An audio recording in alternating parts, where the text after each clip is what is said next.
Hey guys, welcome to the Extreme Channel. My name is Mr. X. Today's pretty exciting. Not only because we have this Masters of the Universe piece here, but these are prototypes. That's right, these are the only two in existence of this custom statue. So today we're going to dive in and review these 1/4 scale Merman? I guess it's 2020. Mer people.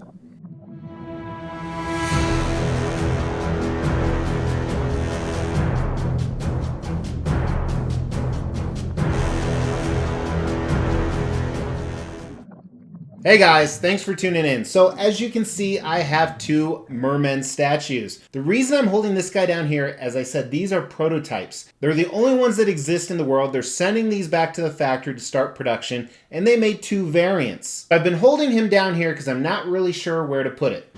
That's what she said. Okay, we'll put him to the side as we dive into this piece. Now, I have a disclaimer before we start looking at this statue. This is a little bit different than a lot of the pieces I have reviewed. However, it's very similar to one of the pieces I've reviewed. This He-Man from Masters of the Universe is actually from the same company. This entire line that they're doing, Masters of the Universe, and they have a ton of cool characters coming, is meant as a continuation of the PCS line that is no longer being done. And Merman is such a crazy character that I definitely remember from the early morning cartoons and especially the action figures growing up. So that's why I said this is going to be a little bit different review. And certain people are going to absolutely love this statue, and certain people are absolutely going to hate it, because this statue is actually based off of the cartoon. So you're going to see a lot of features in this statue that may not have modernization, micro detail that typically are in a lot of the statues that are made today. This is really like taking that 2D animation and putting it into a 3D figure. And what I love about that is that's the case for this entire line. Now, while they've done other Masters of the Universe pieces from this company, they've done the He-Man that you saw before, they've done some Skeletor, they've done some 1/3, they've done some 1/4. They actually also referred me to my giant Grayskull castle, this piece right here. But Merman is the second in the line based off the Filmation series. The first one was Shadow Weaver, and they have a ton of other stuff lined up, including one of my favorites, Leech.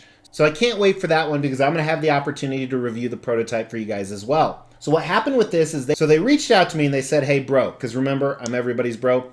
We want some exposure for our pieces and we can give you some content. So I said, yes, absolutely, let's do it. So as long as I don't screw this up, I'm going to be fortunate to review some of their other prototypes. I think their secret on this is if we send those to Mr. X, we know he can't control what he buys. He's going to continue to expand his Masters of the Universe line and just buy a bunch of these.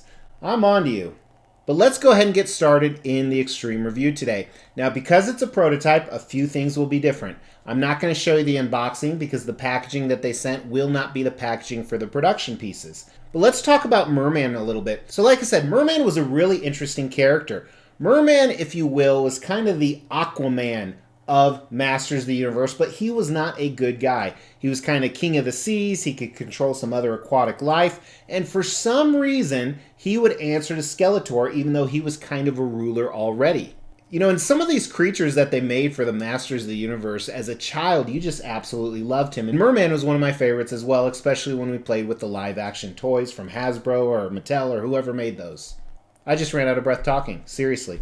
Merman would never have that problem. Look at that segue. Because he could breathe outside the water and inside the water. Although it's kind of guessed he performed and fought much better in the water. But like I said, he was almost kind of Skeletor's stooge. Skeletor would call on him. He was kind of Skeletor's second choice when it came to going after He-Man. He would call upon Merman if Beastman was busy. And as we dive into the concept of this piece and then look at the paint and sculpt, I want to remind you guys that this statue is based off of the animation film. So you're going to see a lot of areas that are lacking detail, but that is very intentional.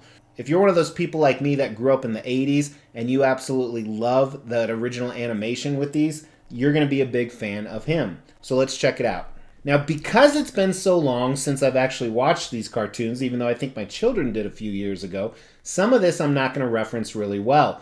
But obviously you see him coming out of some water, and there is not a lot of detail in this water. We'll talk more about that in paint and sculpt.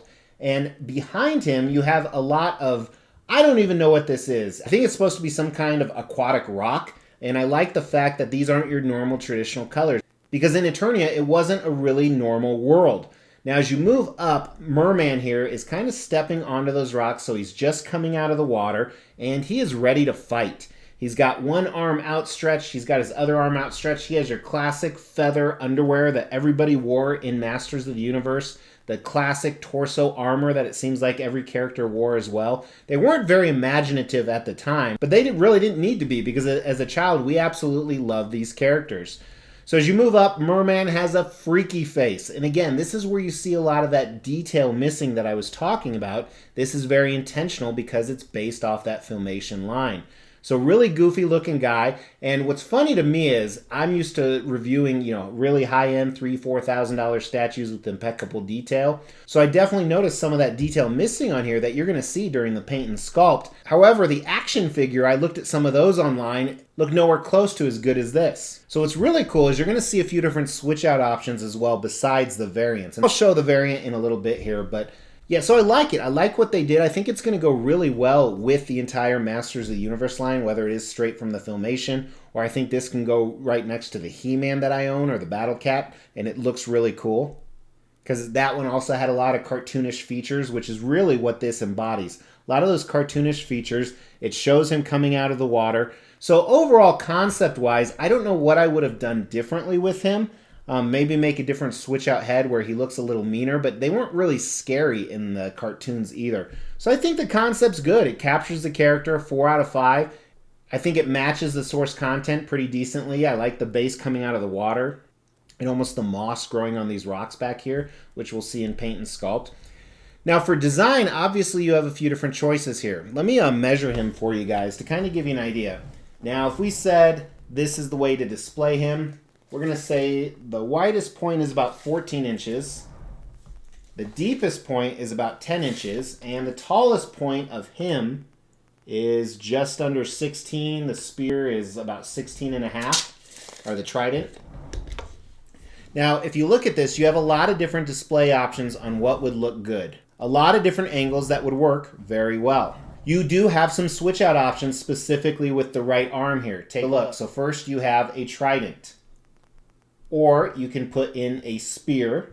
Now this is the same arm. Or a sword. So this is the teal colored version with almost a faded orange / peach-like color on his actual clothing or armor and gloves. Or you have this blue color with the yellow armor and gloves. I'm a little more partial to this color myself, although I like the way that the teal actually contrasted the water. So design pretty simple. You obviously have the base. His arms and weapons are a separate piece. Now there were a few breakages, and you'll even see on the armor right here some of the blue paint scuffed off. But again, this is the prototype, so the factory is using this as reference to paint the other ones. So really the good things on the design, I like there's some switch out options. I don't think there needs to be a switch out portrait because we'll zoom in on the paint and sculpt of the fit portrait, but I think it fits the character really well. I like the fact he has different weapons. So I think the design's a 3 out of 5. And remember on this channel, a score of 3 means it's good. It's done well. There's nothing really crazy about it. So now we're going to dive into the paint and sculpt. And with that, I think there's some things they did with the art direction of the paint that are awesome. But also remember, as we dive into this, you're not going to see some of those fine micro details we keep talking about because this is a filmation or an animation character that they base this off of, and they wanted to match it as close as possible. So here's a picture of the water. Like I said, there is not a lot of detail in this, but it looks like it would look on screen. So they kept it this basic blue color, which you traditionally see. They did do some rippling and waves, especially where his leg is actually sunk in. It follows the flow of the statue. Then let's look at these weird sea rocks or whatever they call them. The color, I really enjoy this color because it makes the statue pop, especially the way it contrasts to him. And it almost looks like there's like mold growing on this. Not real mold, but painted in and sculpted mold. And I think that's very intentional. This is not your typical land formation of rocks. It's almost like in a swamp or where Merman would live. As we get to Merman, you're going to see a lot of non-textured surfaces. So that starts with his boots right here and his 3-toed foot. I like the color. It's very basic. Has a little bit of a shiny, almost enamel to it, but not too bright. And as you move into his legs, at least this particular one and the other one's sculpted the same, I think the amount of detail for the anatomy is perfect. He's not over-muscularized, which he wasn't in the film. You can definitely see some definition around his knees and his quads and whatnot. Then it's a very flat blue color, which I don't mind. As we get to his pants or undergarments or whatever you want to call this, this really much reminds me of the He-Man piece I reviewed. It's not a super fine detailed sculpt. Now, with the ability to digitally sculpt things today, this is very intentional. And again, I think it keeps tying back to that concept of they really want this film accurate. So moving on to his torso here, I want to look at the area underneath the armor. Pretty good anatomy up here. I think they did a lot with their legs, but they made him a little bit more muscular. You see the biceps, his rib cages on the side. Sculpt's done well. His armor here, but I like how there's kind of this segmented armor on the front. This solid yellow color doesn't have the same exact enamel that the feet and the gloves do, but it's very close, so I think that helps differentiate a little bit. I like his shoulder pads, how they're almost like a fin-like form. His gloves here, again, a little shiny like his feet. I like how his fingers are pointed, gives him kind of that evil vibe. And then we get to his portrait. Now this looks really crazy. So again, I'm comparing this to other pieces I have on order and that I've received from this group. Let's just talk about the mouth first. So obviously this looks more like an action figure, the fact that his teeth are pasted right onto his mouth. I hate to sound like a broken record, but the people that want the classic Masters of the Universe line, this is what they want. This was their childhood nostalgia. And the same thing can be said about his eyes, and almost what looks like a brain around his eyes. And then I like how the fins come out on his ears that are very similar to what we saw on his shoulders. Let's look at his sword really quick. Here's some pictures of his sword. I like how this almost looks like it's some kind of pods that came out of the ocean. So he crafted this out of shells or oysters or something of that nature. The spears and staffs, it's kind of this solid unpainted blue color, and I think they wanted to match what it looked like underneath the ocean. So I'm trying to be objective reviewing this because, being quite honest, this is not my cup of tea. I love the nostalgia that this brings back for me, though, because I remember having the action figure as the toy. And I'm actually very tempted to pick one of these up. But I like my pieces a little more modernized with some of those micro details we talked about. But I've seen teasers of some of the other ones in the line that share a lot of these features that I'm definitely going to get because I have big attachments to them, like the Leech statue. So I think, honestly, if I was grading this paint and sculpt off of, hey, they tried to do a merman and they tried to make him modern and micro-detailed, I think the score on this would be pretty poor. However, as the commissioner and some of the customer base kind of shared their insight, we want it like it came right out of the TV when we were watching. That they nailed. I mean, they knocked it right out of the park. So for me, I'm kind of torn because based on what their goal, I think they knocked that out of the park. Based on what I like, not for me. So I think for the paint and sculpt, I give it right in the middle, a 3 out of 5 on this piece. Which again is a very good score. Now, let's talk about value. So the retail on these is not bad at all. 1/4 scale, which I really appreciate because Sideshow did 1/5 scale for all their pieces.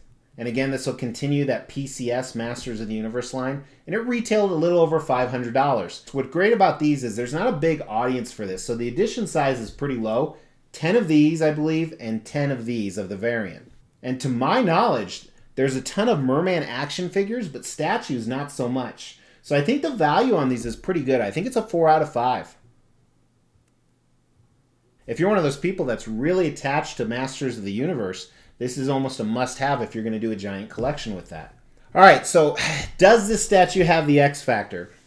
Of course it doesn't. You know, I mean, I think the one thing that I appreciate is the commissioner sending this to me and knowing I'm going to tell him my real thoughts. And even when I think a statue has an X factor, some people absolutely hate it. So I think there are people out there that are going to agree this is a must-have for their collection. For me, it's not a must-have, but I think it's a cool statue. I'd definitely give it an overall 3 out of 5. It's very good.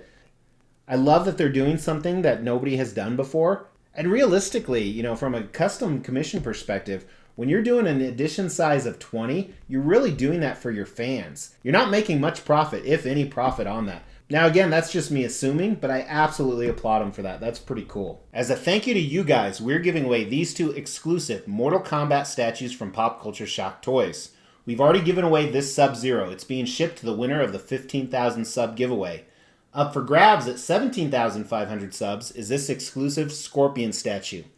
First thing you need to do is make sure you've liked this video, you subscribe to the channel, and you've hit that bell notification. Second thing is we are going to pick random videos. This is one of those random videos, and insert this segment somewhere. You need to make sure you comment on that video. We are going to pick a random comment from one of said videos, and you will be the winner of this Scorpion statue.